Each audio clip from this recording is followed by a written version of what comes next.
गिनती अध्याय 12। अध्याय 12 में मरियम मूसा और हारून की बहन मूसा के विरुद्ध बुड़बुड़ाने लगी।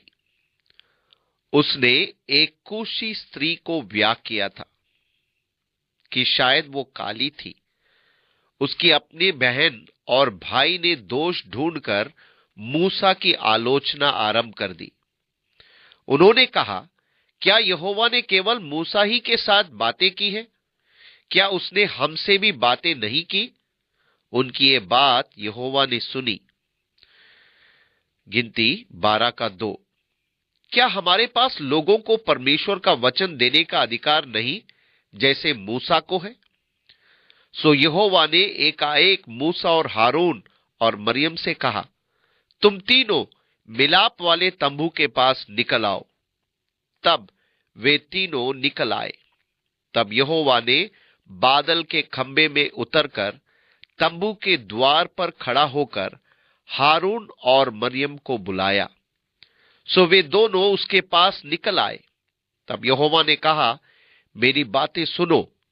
यदि तुम में कोई नबी हो तो उस पर मैं यहोवा दर्शन के द्वारा अपने आप को प्रकट करूंगा। वो स्वप्न में उससे बातें करूंगा। गिनती 12 4 से 6 पद।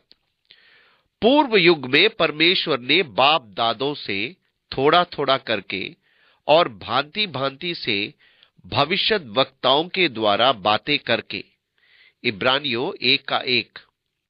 और परमेश्वर ने नबियों से दर्शन या स्वप्न के द्वारा बातें की। परंतु परमेश्वर ने मूसा के बारे में कहा, परंतु मेरा दास मूसा ऐसा नहीं। वो तो मेरे सब घरानों में विश्वास योग्य है। उससे मैं गुप्त रीति से नहीं, परंतु आमने सामने और प्रत्यक्ष होकर बातें करता हूं, और वो यहोवा का स्वरूप निहारने पाता है। सो तुम मेरे दास मूसा की निंदा करते हुए क्यों नहीं डरे? गिनती 12 7 से 8 पद। वे उसे मनुष्य के विरुद्ध, जिसे परमेश्वर ने अभिषिक्त किया, बोल रहे थे, जिसे परमेश्वर कहता था, मेरा दास।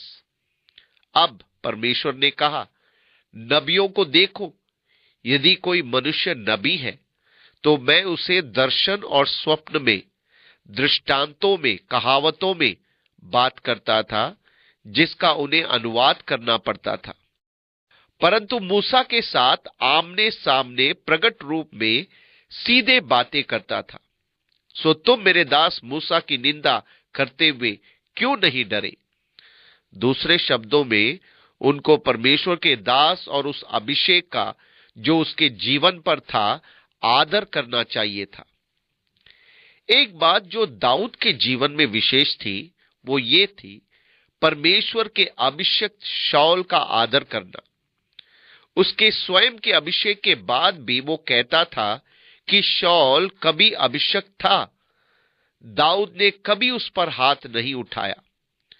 उसके अंदर परमेश्वर के अभिषेक के लिए उच्च सम्मान और आदर था, और इसलिए मरियम पाप के कारण वो कोढ़िन हो गई।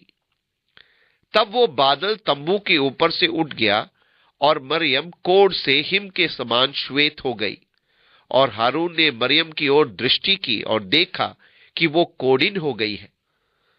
तब हारून मूसा से कहने लगा, हे मेरे प्रभु, हम दोनों ने जो मूर्खता की वरन पाप भी किया, ये पाप हम पर ना लगने दे, और मरियम को उस मरे हुए के समान ना रहने दे, जिसकी देह अपनी मां के पेट से निकलते ही अधगली हो। सो मूसा ने यह कहकर यहोवा की दुहाई दी कि हे ईश्वर, कृपा कर और उसको चंगा कर। गिनती 12 10 से 13 पद। उसकी बहन कोढ़िन हो गई, और हारून ने, जो महायाजक था, तुरंत पहचान लिया और मूसा से विनती की, और मूसा ने परमेश्वर से विनती की, ओ प्रभु, इसे चंगा कर, मैं विनती करता हूं। यहोवा ने मूसा से कहा, यदि उसका पिता उसके मुंह पर थूका ही होता तो क्या 7 दिन तक वो लज्जित न रहती? सो वो 7 दिन तक छावनी से बाहर बंद रहे, उसके बाद वो फिर भीतर आने पाए। गिनती 12 का 14 पद। इसलिए मरियम को छावनी से 7 दिन के लिए बाहर रखा गया, और जब तक वो बाहर बंद रही उन्होंने वहां से कूच नहीं किया, पर वही उसी स्थान में ठहरे रहे।